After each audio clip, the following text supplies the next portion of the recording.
we were very close as a group of friends. I don't know how I ended up on the show. It was all very weird. How did you end up on the show? Because you worked in cars. I sold cars at BMW, and a lot of them did come in to buy from me. Who? And none of them could ever get finance. So customers. TOWIE the TOWIE lot. Yeah. So then the mums would come in, the nans would come in, the friends of that one would come in.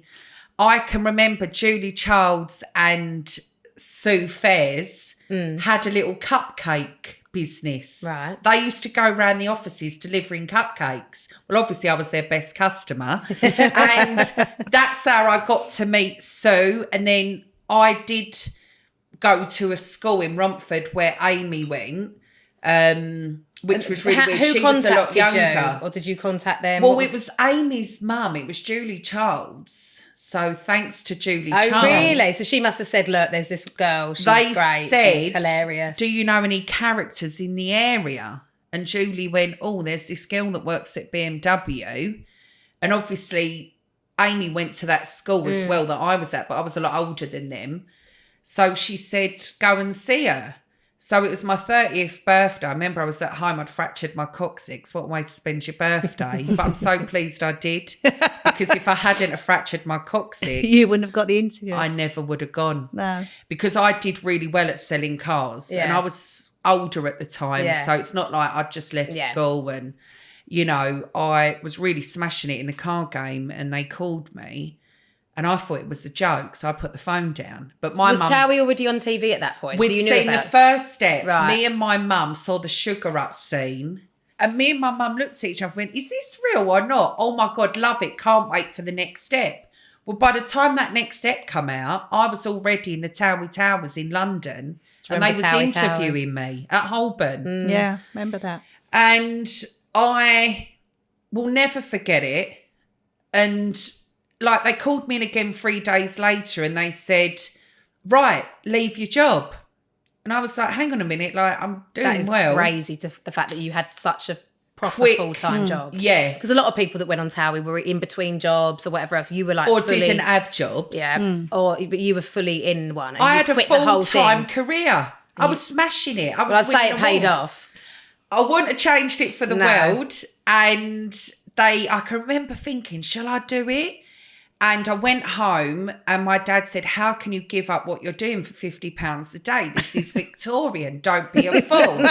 No one works for £50 a day.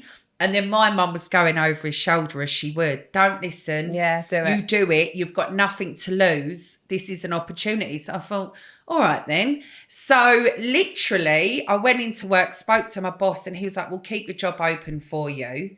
Because I used to like smash it out the park. They didn't want to lose you. And I can remember, which was really weird, my parents, bless them, bought me a BMW when I left. Because with the job, you got a car every 6 months. Right, to drive and then give back. And then. So I was like, what am I going to do for a car? I'm going on this show. I need to look the part. Stop it. Because I'm only from Romford, remember. I've not been born with luxuries and money and big houses. So I remember my dad got me a 1 Series convertible with red leather.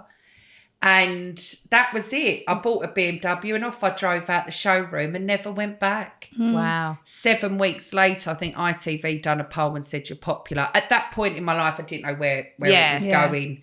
But I was just like, I've got to go with this. And thank God I did because I wouldn't be sitting here now. No. I wouldn't have the house I've got. I wouldn't have the life I've got.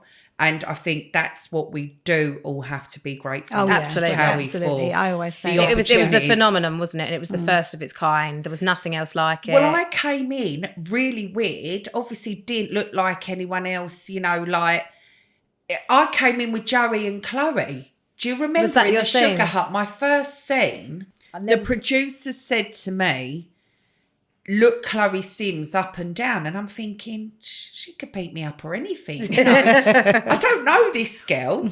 And I was a bit shy to do it in the beginning. And then they said no. And I remember doing it about 3 times. And I was like, right, cut. And that Why was is it. that? Because she was getting with Mick or something? Because and you were Mick. obviously they already kind of set the scene a bit, and I think that was the story. Right. And Don't. rest in peace, Mick. Mick, That was yeah. very I know, sad. bless him. Terrible. That was very sad. But lovely memories. The Sugar Up will never be the same again. All our Is it still shops, open? I think it's still, it'll never be the same again. No. Oh, the shops. Do you remember the shop? I The forgot you had the shops. shop. Of course you did. You had the Yeah. shop for years. Yeah. And it was all for a photo. Yeah. Well, And I my was mum used to work sensible. in the She shop. charged. Yeah, for you photos in the charged. end. You were sensible. She'd be still in bed from an hangover Yeah. Saturday morning. Yeah. My poor little mum would be behind the desk and me, and they'd say, "We want to see Jessica." Jessica. I'd be Oh, ringing her. She wouldn't I'll answer tell you the a phone. story about that. I lived in a flat with my cousin Alex. We'd been out the night before, and my dad rang me and he went, "Jess," and I went, "Yeah," and he went, "What are you doing?" I went, "I'm just having my hair blow dried. I've got a scene soon." He went, "All right, just let us in." I went, "What do you mean let us in?" He went, "We're at the door. I've got 2 girls from the shop. They really wanted a picture with you. I've just brought them round for." Mark, I that's went, "Are you hilarious. joking me?" I went, "Dad, please tell me you're joking." He went, "Jess, what could I do? I can't say no to these people. They've come all the way Bless from him. wherever." Yeah. So there's me with half a head of rollers, half wet No. hair, going posing for pictures. I can't honestly. Oh, the But things that's he used to what do. it was like. I know. Yeah. We used to sell underpants, little Mark's underpants with his signature on it for 20 quid a pair. Not used. But that was the days. I mean, I used to get bags for 50p with like well gel on and shut up. Yeah. And I'd sell them for £20.